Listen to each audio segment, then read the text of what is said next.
எல்லாரும் கேட்கக்கூடிய ஒரே கேள்வி, விஜய் பேசி முடிச்சோன்னே இத்தனை பேர் அடுத்தடுத்து இறந்துட்டாங்க, அடுத்தடுத்து ஹாஸ்பிட்டல் அட்மிட் ஆனாங்க. ஏன் விஜய் இம்மிடியேட்டா ஹாஸ்பிட்டல்ல போய் யாரையுமே சந்திக்கல, யாருக்கும் ஆறுதல் தெரிவிக்கல? ஏன் இம்மிடியேட்டா கிளம்பி 1:30க்கெல்லாம் ஏன் சென்னைக்கு வீட்டுக்கு திரும்பி வரணும்னு கேட்குறாங்க. திரு ஜான் ஆரோக்கியசாமி, ஆதவ அர்ஜுனா, புஷி ஆனந்த், அந்த மாவட்ட செயலாளர், இந்த 4 பேருமே என்ன செஞ்சுருக்கணும் அப்படின்னா, இன்கேஸ் ஆஃப் அவருக்கே ஒருவேளை உடம்பு சரியில்லை, இந்த 4 பேருமே போகலையே சார் ஹாஸ்பிட்டலுக்கு. இல்லை, இந்த 4 பேருமே என்ன செஞ்சுருக்கணும், 4 பேருமே தலை காட்டவே இல்லை எங்கேயும்.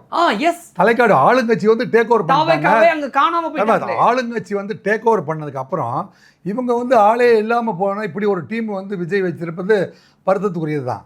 எப்படின்னா, இவங்க 4 பேருமே என்ன செஞ்சுருக்கணும் அப்படின்னா, எந்த நாமக்கல்லில் கண்டிப்பாக வந்து ஒரு செக்யூரிட்டி ஏரியாவில் ஒரு எக்ஸ்க்ளூசிவ் பங்களா, கரூரில் ஒரு எக்ஸ்க்ளூசிவ் பங்களா, திருச்சி ஏர்போர்ட் பக்கத்தில் ஒரு எக்ஸ்க்ளூசிவ், இந்த 3 இடத்துலையும் வந்து விஜய் வந்து பாதுகாப்பாக போய் எமர்ஜென்சிக்கு ஒரு இன்கேஸ் ஆஃப் வந்து நீங்கள் நேச்சுரல் கால்ஸ் கூட வந்து போகணும் அப்படின்னு கூட கொஞ்சம் அவசரமாக வெயிட் பண்ணணும்.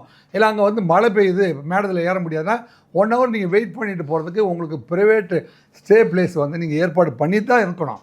அந்த இடத்துல வந்து உங்கள் கட்சிக்காரர்களை போதுமான பாதுகாப்பை வச்சுக்கிட்டு, காவல்துறையும் கேட்டு வந்து பாதுகாப்பை வச்சுக்கிட்டு, அந்த சேஃப் ஜோனில் வந்து விஜய் இருப்பதற்கான முன்னேற்பாடுகளை செய்து கொடுத்துருக்க வேண்டும். இது மாதிரி அதிகமாக மக்கள் கூடக்கூடிய இடங்களில் ஒரு காவல்துறை அதிகாரியாக மக்களுக்கு நீங்கள் என்ன அட்வைஸ் சொல்ல நினைக்கிறீங்க?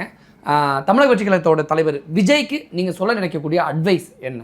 அதாவது தமிழக மக்களுக்கு நான் தெரிவிப்பது என்னவென்றால், அரசியல் கட்சி தலைவர்கள் வரக்கூடும், அவர் வந்து திரைப்படத்துடைய பிரபலமாக இருக்கலாம் மற்றும் அரசியல் கட்சி தலைவராக இருக்கலாம்.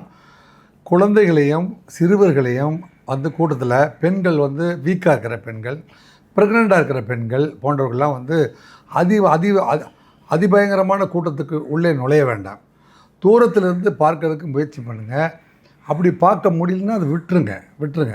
பாதுகாப்பு ஏற்பாடுகள் இருக்கிற இடத்துக்கு மட்டும் போங்க. பாதுகாப்பு ஏற்பாடு இல்லை என்றால் அந்த இடத்துக்கு போவதை தவிர்த்து விடுங்கள்.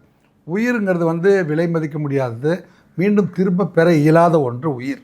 அந்த உயிர் ரொம்ப முக்கியம். எனவே ஒரு தனி மனிதனுக்கு வந்து தன்னுடைய உடம்பையும் உயிரையும் காக்க வேண்டிய பொறுப்பு இருக்குது.